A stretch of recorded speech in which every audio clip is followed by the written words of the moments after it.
네, 청기노설 시작합니다. 저희 파트너 MC 장원 모셨고요. 어서 오세요. 네, 안녕하세요. 반갑습니다. MC 장원입니다. 네, 청기노설 끝나면 M장이 짤짤 이슈 때문에 네. 뭐 서둘러 나갔는데 이제 그런 일은 없겠네요. 끝났다면서요? 네, 지난 월요일에 마무리가 됐고요. 네. 아, 섭섭하시겠네.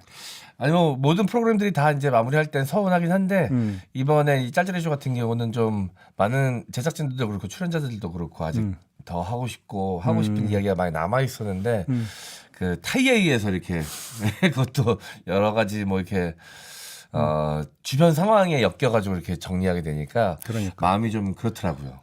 다른 자리에서 또 뭐 이어갈 수 있는 기회가 있겠죠. 그렇지 네. 않겠습니까? 네. 세상 일을 아무도 모르는 거예요. 네, 희망적으로 생각하고 있습니다. 그러니까요. 네. 네.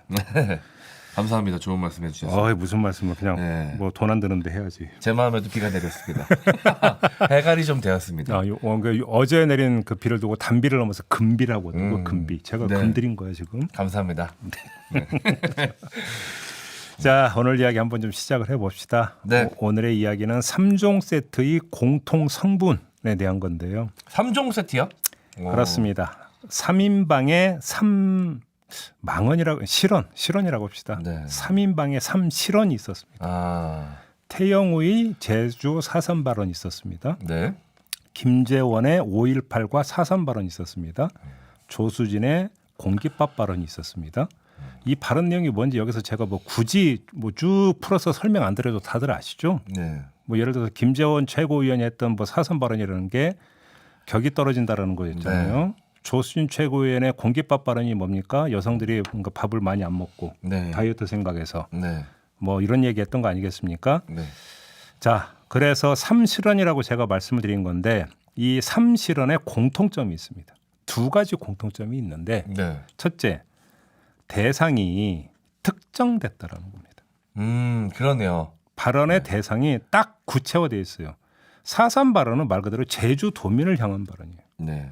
그다음에 5.18 발언은 광주 시민들을 향한 발언이에요.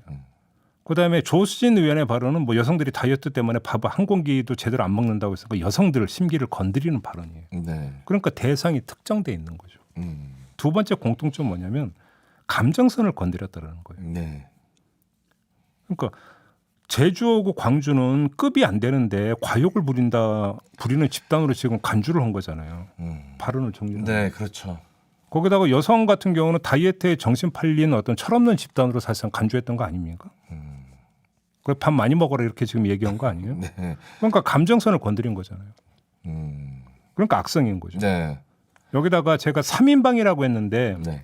그러니까 국민의힘의 3인방이잖아요. 그래서 네. 빼놨는데 한 분을 그냥 여벌로 추구한다면 한덕수 총리. 3+1로 하나 더 한 명 그렇죠. 더 들어가면 한덕수 총리 돌덩이 발언이 아. 있었잖아요. 이것도 역시 대상을 특정해서 감정선을 건드린 거예요. 네. 그러니까 단적이 어제 무슨 그 보도가 나왔습니까? 강제동원 피해자들이 한덕수 총리 망언으로 규정하면서 파면시키라고 요구하고 나섰다는 보도 어제 있었잖아요. 네. 반응이 이렇게 나오는 거잖아요. 그죠? 근데 네. 이 한덕수 총리 거는 빼고 갑시다. 네. 자, 3인방에 3실언이 있었는데 여기서 우리가 지금 짚어야 되는 건 뭐냐면 동서고금 만고의 법칙이 있어요. 대상을 지목해서 구체적으로 특정한 대상을 딱 지목해서 그 사람을 향해서 손가락질하면 그에 반비례해서 그 대상이 반발을 한다라는 거예요. 이 법칙은 내년 총선에서 나타날 가능성이 대단히 농후한 거 아니겠습니까? 근데 공교롭게 여기서 또 공통점이 있어요. 그 대상인 제주, 광주 여성의 공통점이 뭐냐? 다 국민의힘 취약 대상이라는 겁니다. 제주 볼까요? 그러네요. 네, 지난해 그 6.1 지방선거에서 국민의힘 네. 바람 불었고 민주당 몰락했잖아요. 네. 이런 그 흐름이 그러니까 형성이 됐던 지방선거에서 제주도는 민주당 후보를 도지사로 선출을 했어요. 네. 그랬던 곳이 제주예요. 광주 뭐 네. 더 이상 설명 필요 없잖아요. 네. 여성 어떻습니까? 대선 때부터 이른바 젠더 갈라치기 때문에 네. 여성들이 어떤 반응을 보이는지 다 알잖아요. 공교롭게도 진짜 공교롭게도 그렇게 되네요. 국민의힘을 쳐다보는 시선이 곱지 않은 데만 골라가지고 이렇게 실언을 해버린 거예요. 그러면서 약간 소름 돋았습니다, 저 지금. 감정을 건드리는 거예요. 네. 이러면 안티층의 안티 심리는 더 강화가 될 거 아닙니까? 네. 안티층의 범위는 넓히고 안티층의 결속력을 더 강화하는 건데 그게 총선에 무슨 도움이 되겠느냐라는 거예요. 오히려 자기 무덤 파는 거지. 네. 아니 그러면 거꾸로 어차피 이 사람들은 우리 당 안 찍을 거니까 상관없어. 이렇게 접근하는 겁니까? 응? 그렇게 접근하는 거예요? 그게 말이 된다고 생각하시냐고요. 응? 자, 그러면 여기서 주목할 점은 뭐냐면 아니 수습을 해야 될 거 아니에요. 네. 어떻게든지 상황을 진화를 시켜야 될 거 아니에요. 네. 그래서 왜 징계 안 하는 얘기가 그래서 나오는 거잖아요. 응? 그런데 제가 볼 때는 징계를 안 하는 게 아니라 못 하는 거다. 아, 못하는 거다. 그럼? 네. 왜 못 하느냐 하면 난제가 두 가지가 있어요. 이 문제를 짚어봐야 돼요. 저는 당연히 안 하고 있는 것, 뒤로 미루고 안 하고 있는 것이라고 생각했는데 못하는 이유가 있군요. 제가 지금 실언 3인방이라고 했어요. 네. 실언 3인방인데 그런데 누구는 징계하고 누구는 징계 안 하면 그때 또 논란이 또 불거질 거 아닙니까? 네. 그죠? 그럼 이거는 벌집 쑤신 것이 돼버리는 거거든요. 네. 그러면 3명을 아주 공평하게 네. 윤리위에 해부를 한다고 칩시다. 그럼 어떤 문제가 발생하는 줄 아세요? 선출직 최고위원 5명 가운데 3명이 그러니까 윤리위원회로 넘겨지는 거예요. 새 지도부가 엉망이 되네요. 그렇잖아요. 네. 그러니까 김기현 지도부가 봉숭아 학당 교실이 돼버리는 거예요. 응? 이렇게 돼버리면서 그 얘기는 무엇으로 에스컬레이터가 되냐면 네. 김기현 체제의 도덕성과 대표성 문제로 에스컬레이터가 되면서 손상에 가버리는 거예요. 그러니까 못하는 거예요. 충분히 그럴 수 있겠습니다. 그렇죠. 네. 두 번째 난제가 있어요. 자, 4.3 발언은 윤석열 대통령의 추념식 불참 문제하고 연계가 돼 있어요. 조수진 최고위원의 이른바 그 항공기 발언은 윤석열 대통령의 양곡법 거부권 행사하고 연결이 되어 있어요. 여기다가 아까 이제 여벌로 나왔던 한덕수 총리의 돌덩이 발언은 대일 외교하고 연결이 되어 있겠죠. 네. 근데 이거 논란이 치고. 네. 자, 그러면 이 사람들에 대한 징계를 시도하려면 먼저 어떤 선행 작업을 해야 되냐면 윤석열 대통령의 행보와 연계고리를 끊어야 돼요. 그래서 이 징계가 윤석열 대통령의 추념식 불참이나 거부권 행사하고 연결이 되면 안 되거든요. 네. 그래서 끊어야 돼요. 끊어야 되는데 결국은 끊으면 어떻게 되는 거냐면 이 사람들은 버려지게 된다는 거예요. 정치적으로. 네. 윤석열 대통령의 어떤 오히려 누를 끼치고 네. 해를 끼친 그런 사람들, 다른 사람도 아니고 최고위원들이 이렇게 되어버리는 거고 만에 하나 여기서 반발이 나오면 어떻게 됩니까? 여권 내 자중질환으로 이거는 묘사될 수밖에 없어요. 네. 그러니까 그러니까 징계를 못 하는 거예요. 안 하는 게 아니라 못 하는 거다. 네. 그런 점에서. 그래서 나온 해결책이 뭡니까? 김재원 케이스가 그래서 나온 거예요. 활동 중단. 한 달간 활동 중단하겠다. 자중자애하면서 한 달간 활동을 중단하겠다. 이렇게 선언했었잖아요. 네. 이건 뭐냐면 문제를 어떻게 풀려고 하냐면 그 책임도 그렇고 해결책도 그렇고 개인화해버리는 거죠. 그래서 개인적 처신을 통해서 문제를 해결해 버리게 돼버리면 다른 사람들로 확산되는 것도 차단을 하고 그러니까 당 지도부가 공식적으로 윤리에 회부해야 되느냐라고 하는 어떤 공적 개통을 거치지 않아도 돼버리는 거니까 네. 제가 조금 전에 어떤 그 말씀을 했던 그런 난감한 상황까지 빠져들지 않을 수가 있는 거죠. 그런데 문제가 어제 발생한 거잖아요. 이른바 조수진 최고위원 사례가 추가가 되면서 이렇게 개인화 전략 이걸 더 이상 쓸 수 없게 됐다는 거예요. 네. 그러면 조수진 최고위원도 그러면 개인적으로 한 달간 활동 중단 선언할 겁니까? 그러면 선출직 최고위원 5명 가운데 2명이 한 달간 최고위원 회의에 그럼 참석 안 하는 겁니까? 더 웃기는 것이 돼버리는 거잖아요. 네. 응? 개인화 전략도 아니고 조수진 의원 같은 경우는 지금 여러 사람들이 국회에서 악용하고 있다라고 반박을 하시던데. 그러니까. 그래서 나온 게 개인화 전략이 아니라 이번에 맞짱 전략인 거죠. 네. 그래서 나온 거군요. 그래서 나온 거죠. 개인화 전략을 할 수 없으니. 지금 M장이 이야기했던 조수진 최고위원이 어제 항변했던 내용을 페이스북에 올렸잖아요. 네네. 그거 한번 좀 들어보시죠. 민생을 위한 특위 민생 119 첫 회의에선 예산 법제화 없이 실생활에서 실천에 옮길 수 있는 다양한 아이디어들이 개진됐습니다. 농번기를 앞두고 외국인 노동자 숙소를 점검해보자는 아이디어라든가 밥 한 공기 먹기 캠페인, 쌀빵, 쌀케이크 같은 가루쌀 제품 현장 찾기 등을 통해 쌀 소비를 촉진해보자는 아이디어 등이 나왔습니다. 이재명 더불어민주당 대표는 2015년 성남시장 시절 쌀 피자 만들기 등 쌀 소비 촉진 캠페인을 펼친 일이 있습니다. 민생 119 회의에서 나온 몇 아이디어를 소개하는 발언의 진위를 왜곡해 선전선동을 벌이는 것에 유감을 표합니다. 민생을 위한 아이디어를 정쟁으로 몰지 말아주십시오. 자, 이게 조수진 최고위원이 어제 페이북에 올린 글 내용인데요. 네. 이 글에서 확인되는 거 뽑아내야 되는 게 두 가지더라고요. 하나는 내 진위를 왜곡했다. 네. 두 번째가 민주당이 내로남불을 하고 있다. 지금 이거잖아요. 간단히 말해서 말한 내 책임이 아니라 들은 네 책임이다. 이런 거잖아요, 주장이. 네네. 이게 맞는 걸까요? 이 방송을 저는 이제 그 실시간으로 들었었거든요, 실제로. 음. 들으면서도 저는 제 귀를 의심할 정도로 충격적인 내용이었었는데 네. 그때는 어떤 정치적 해석도 나오지 않은 상황에서 제가 생방으로 들었으니까 바로 그 직관적으로 그때 느낀 감정이었는데 굉장히 이건 문제가 큰 발언이다라고 제가 느꼈거든요. 그럼 그것도 제가 잘못 들은 거란 말씀이시잖아요. 들은 네 책임이라니까. 제 잘못이 크군요. 자, 그럼 한번 우리 따져봅시다. 일단 네. 진이 왜곡한 건지 아닌가부터 합시다. 그러니까 민생 119에서 나온 여러 가지 아이디어를 그냥 이야기한 것뿐인데 뭐 이거에 왜 이렇게 침소봉대하냐 이런 거잖아요. 정말 그런 걸까요? 한번 백문이 불여일견이라고 해당 부분 어제 이제 그 최경의 최강 시사에서 했던 발언이잖아요. 네. 그 문답 잠깐 들어보시죠. 그러면 예. 쌀과 관련해서 지금까지 우리 민생 119에서 나온 것은 예. 제가 이제 KBS에만 처음 얘기를 드리는 예, 거고 말씀하십시오. 예. 네, 예, 고맙습니다. 가령 예. 우리 지금 남아도는 쌀 문제가 굉장히 지금 가슴 아픈 현실 아닙니까? 예. 그렇다면은 밥 한 공기 다 비우기 이런 것들에 대해서도 우리가 논의를 한 거예요. 아, 밥 한 공기 다 비우기. 예. 그러니까 두 공기 먹기 뭐 그 이런 거요. 여성분들 같은 경우에는 예. 그 다이어트를 위해서도 밥을 잘 먹지 않는 분들이 많거든요.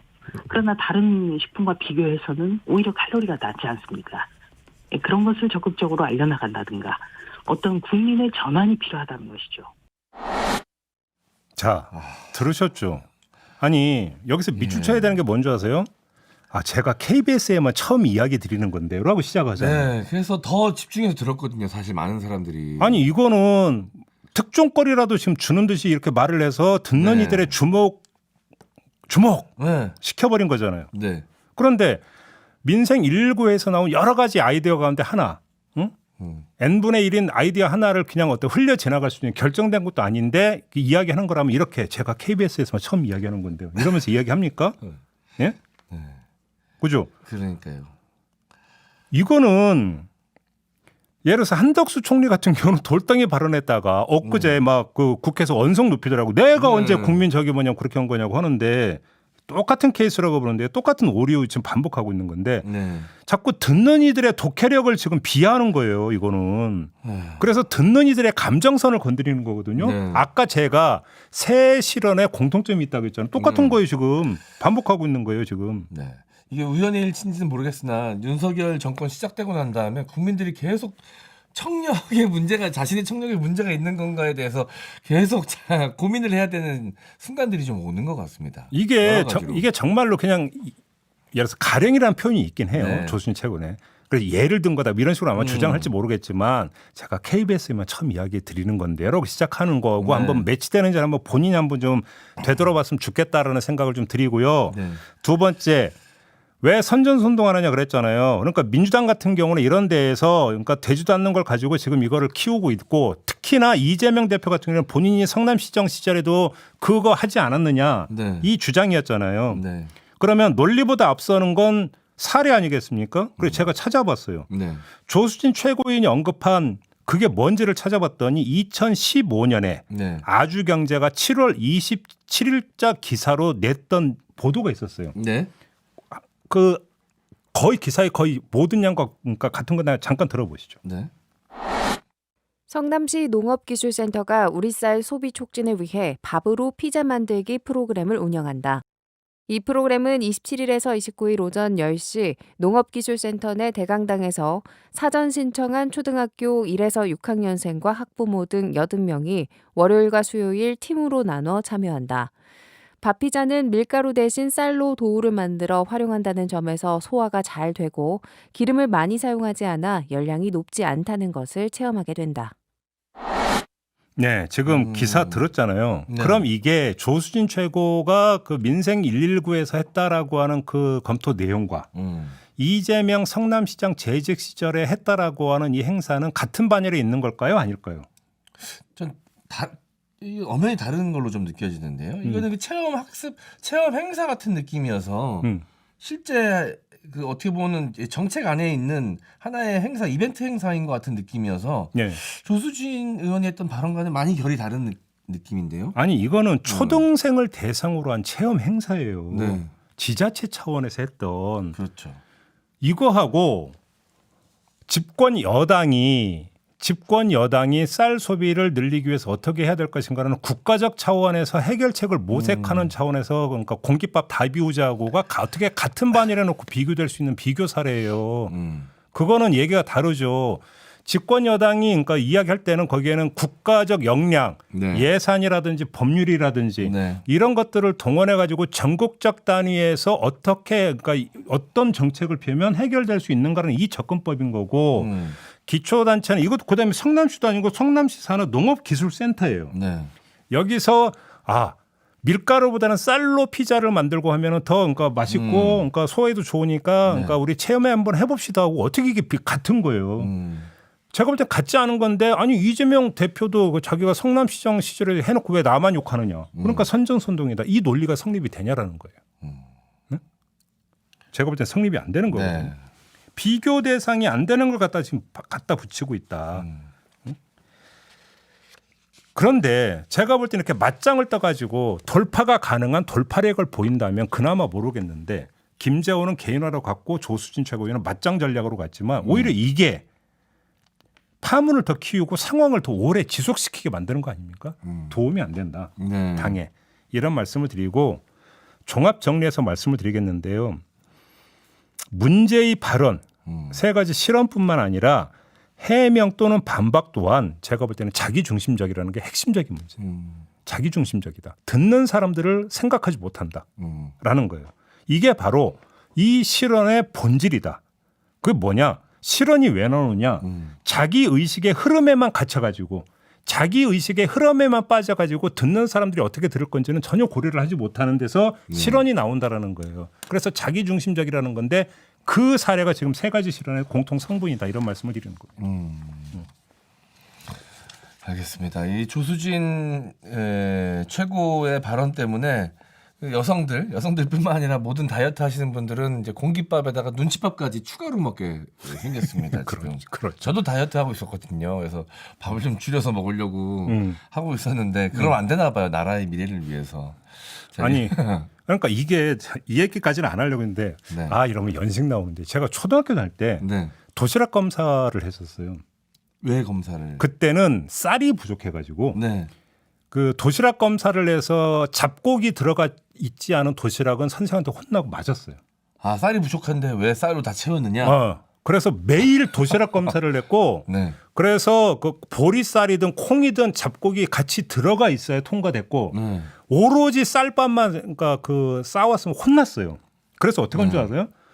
그 검사하기 전에 그때는 양은 도시락이었거든요. 네. 양은 도시락 뒤집어. 네. 뒤집어서 밑바닥에 있는 보리쌀이든 콩을 젓가락으로 끄집어낸 다음에 다시 뒤집어서 박아요. 네네. 그래서 이 배합 비율을 올리는 거야. 네. 그럼 그때가 언젠가요? 60년대인가요? 50년대? 이 사람이 지금 뭔 소리? 70년대 그랬어요. 70년대. 그때가 뭐냐면 아들 딸 구별 말고 그러니까 네. 둘만 나와 잘 기르자 했다가 잘 키운 아이 하나가 네. 딸 하나 열을 아들 안 부럽다 이렇게 넘어가는지. 그러니까 뭐냐면 출산 제한 정책을 할 때요. 네. 그래서 쌀이 부족해서 그랬는데 정권이 그걸 했어요. 네. 근데 이제 와서 공깃밥 한 그릇 비우기는 이거의 역버전이에요. 네. 180도 그렇죠. 뒤집힌 네네. 정반대지만 사실은 발상법은 똑같은 네. 그런 버전이라 시대착오적이라는 거예요. 그게. 과거 역행하는 느낌을 좀 느끼셨을 것 같습니다. 많은 국민들께서. 네. 네, 이 집권당의 이 지도부가 앉아서 국민들을 상대로 캠페인하자는 얘기했다는 것 자체가 많은 분들이 좀 저게 옳은 행동인가라는 생각을 좀 하셨던 것 같아요. 네. 아니 그러니까 정책과 예산을 통해서 충분히 할 수 있는 권력을 가진 집단이잖아요. 그러니까 특정 기초단체를 가면은 그러니까 그 특산물이라는 게 있잖아요. 네. 그 고장에서 많이 나는 네네. 전국적으로 유명한. 그래서 그걸 많이 팔기 위해서 판촉 행사 많이 하고 뭐 먹기 캠페인 이런 거 하잖아요. 그런 거 갖고 우리 요구 안 하잖아요. 어쩌면 당연히 해야 되는 지자체에서 해야 되는 일이라고 생각을 하고 네. 웃으면서 반겨주기도 하고 사주기도 하고. 근데 지금 이 얘기를 왜 하는지를 지금 그 조순 최고위원이 이해를 하고 있는지 모르겠지만 집권 여당이 민생을 챙기겠다고 특위까지 만들어서 했던 대책이라고 내놓은 것이기 때문에 문제가 되는 거예요. 네. 이게 그렇죠. 전제가 그거거든요. 이걸 이해를 하고 있는지부터가 저는 그러니까 의아한 부분이 있어요. 네. 자, 많은 분들께서 또 댓글로 의견 남겨주셨는데요. 니선님, 전 모르고 쌀밥 싸우면 짝꿍 보리 빌렸어요. 아, 저하고 연배가 같으신가 보다. 네. 자, 선생님, 아이디 선생님께서는 자, 국회의원 봉급의 50% 쌀로 줘라. 좋은 아이디어다. 근데 이거 쌀 구성에 문제가 생기면 이모군란처럼 또 이제 거기다 모래 섞고 이런다고? 보리 섞여 있거나 이러면 또 이제 이모군란 생기거든요. 네. 자, 신토방 개그를 쉽게 보내. 개그맨으로서 어떻게 생각하십니까? 개그가 이렇게 문턱이 많이 낮아진 것 같은 느낌이 좀 있습니다. 네, 접근성이 좀 높아졌어요. 많은 정치인마저 진지함의 대명사였던 정치인분들마저 이렇게 개그를 하니까 개그맨들이 먹고 살기가 쉽지 않습니다. 호사가 빵 먹으면 압수수색. 네, 돈프리 TV님 밥 2그릇 먹을 테니까 밥값 줄래? 라고 또 이렇게. 조금만 얘기 확장해서 한 말씀만 더 드릴게요. 네. 그러니까 김기현 지도부가 출범하는 과정에서 전당대회가 열렸고 전당대회 룰을 바꿨잖아요. 네. 민심 반영 비율 제로로 만들고 100% 당심 반영. 이때 그 언론이나 이런 데서 어떤 지적을 했습니까? 결국은 당심이란 게 결국은 윤심 아니냐. 네. 윤심만 줬다가 총선에서 민심하고 그 거리 그러니까 떨어지면 어떡하려고 그러냐 이런 지적 많이 했잖아요. 근데 지금 3인방의 3실언이라고 하는 게 갖고 있는 공통점이 뭐냐면 민심을 제대로 헤아리지 못한다라는 거잖아요. 헤아리지 못하는 수준이 아니라 네. 민심에 지금 감정에 불을 질러버리고 있는 거잖아요. 그리고 이게 뭐냐면 한편으로는 민심에서 얼마나 동떨어져 있는지를 보여주는 아주 대표적인 증자다. 네. 이것 자체가. 네. 문제의 심각성은 바로 사실은 여기에 있는 거거든요. 이걸. 그런데 이거를 수습을 못한다. 왜? 딜레마에 빠져있기 때문에. 그러니까 더 이게 악성인 거예요. 네. 국민의힘 입장에서는. 그런 점에서. 지난 총선 저 기억나거든요. 그때도 국민의힘이 몇몇 후보자들의 이 망언 있었죠. 예. 들 때문에 그 어떻게 징계하느냐 뭐 이런 것들 세월호 그 가족들 관련된 막 망언도 있었고 여러 가지로 망언이 좀 있어서 역사적으로 좀 그렇죠. 잘못된 의식을 갖고 계신 분의 망언도 있었고 그래서 그것들이 좀 연결이 돼가지고 총선 좀 패배로 이어지지 않았나라는 생각이 좀 드는데 이번에도 비슷한 일들이 좀 벌어지는 거 아닌가라는 생각도 좀 듭니다. 그러니까요. 네. 알겠습니다. 네. 이게 제가 볼 때 이제 뭐 김기현 대표가 군기 잡는다 이런 얘기 하던데 네. 군기 잡는 성질의 문제가 아니에요. 발상의 문제잖아요. 발상을 어떻게 군기로 잡아요? 네. 그거는 눈을 떠야 되는 거죠. 눈을. 네. 이 점 강조하면서 마무리하죠. 네. 오늘 청기노설 이렇게 정리하겠습니다. 임장 수고하셨고요. 저다가 네. 함께 물러가겠습니다. 고맙습니다. 감사합니다.